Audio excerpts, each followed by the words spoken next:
So ngayon po ay ginawa natin ng bagong video kung paano mag-remove ng background dahil po sa comment ng ating mga viewer na hindi na po sila makapag-remove ng background sa kanilang mga video dahil po ang CapCut ngayon ay naka-pro na or may bayad na po. Shout out po sa kanila dahil sila po yung nag-comment, at mga idol, sana kapag nakita nyo ang video ito, huwag kalimutang mag-iwan ng baka sa baba. At hindi ko na po ito patatagalin, start na po tayo pagkatapos ng intro. Welcome to my channel, Edward Online TV.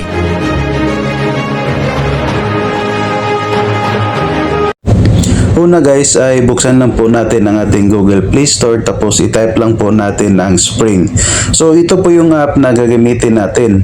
So napaka-legit po nitong app. Sa katunayan, ang nag-download dito ay umabot na po ng 1 million plus. At mayroon na rin po siyang 4.4 na ratings, at kung titignan mo dito sa mga comments ay positive naman po yung mga nakalagay. Under po siya ng KineMaster. Kapag mag-comment ka, KineMaster po yung magre-reply. Kapag tapos na po kayo mag-install guys, i-tap nyo lang po itong open. Then after mo matap yung open, ito na po yung pinaka-interface ng ating app na Spring. Ngayon guys, proceed tayo sa pag-remove ng background. So i-tap lang po natin itong plus sign. Tapos i-tap po natin itong all. Dito kukuha lang tayo ng picture na gawin nating background.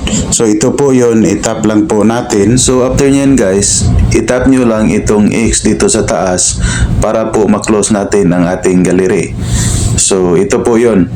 Then ang next step guys, mag-overlay tayo. I-overlay natin yung video na tatanggalan natin ng background. I-tap lang po natin itong overlay dito sa baba. So after mo matap yan, lalabas na po ang ating gallery.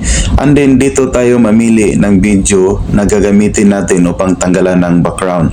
So ito po yung napili ko. Tap lang po. Tapos after matap yung video, itap lang po yung X dito sa taas para po maklose natin ang ating gallery. Ngayon po ay naka-overlay na yung video na tatanggalan natin ang background. So ang next step natin gagawin ay i-pinch lang po natin ang dalawang daliri itong video, ipantay lang natin sa ating background. Tapos dito naman sa baba, ipantay lang po natin ang haba ng ating background at ang haba ng ating video. So next step guys, proceed tayo sa pagtanggal ng background ng ating video.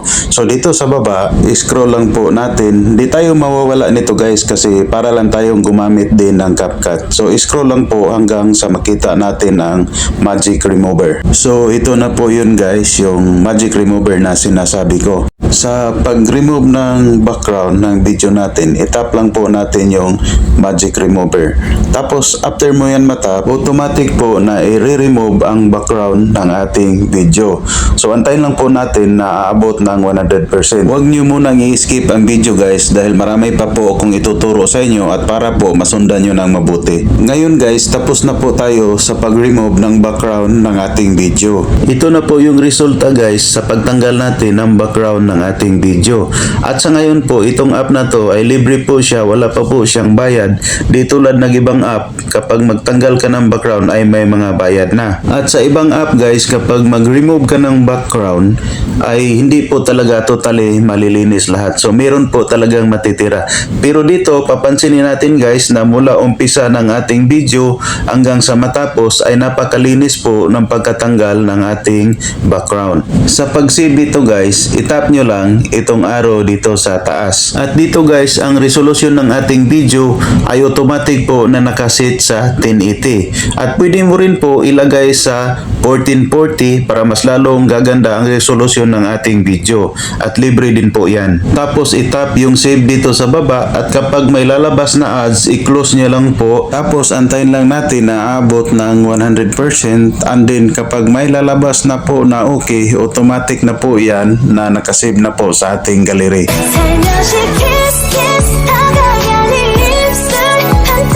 Yun lang po guys, maraming salamat, at kung may mga suggestion kayo or katanungan, huwag kalimutang i-comment dito sa baba. At kung bago ka lang sa channel ko or napasyal ka lang dito, huwag kalimutang pindutin ang subscribe button. Thank you for watching and God bless. Thanks for watching Edward Online TV. Don't forget to like, share, and subscribe.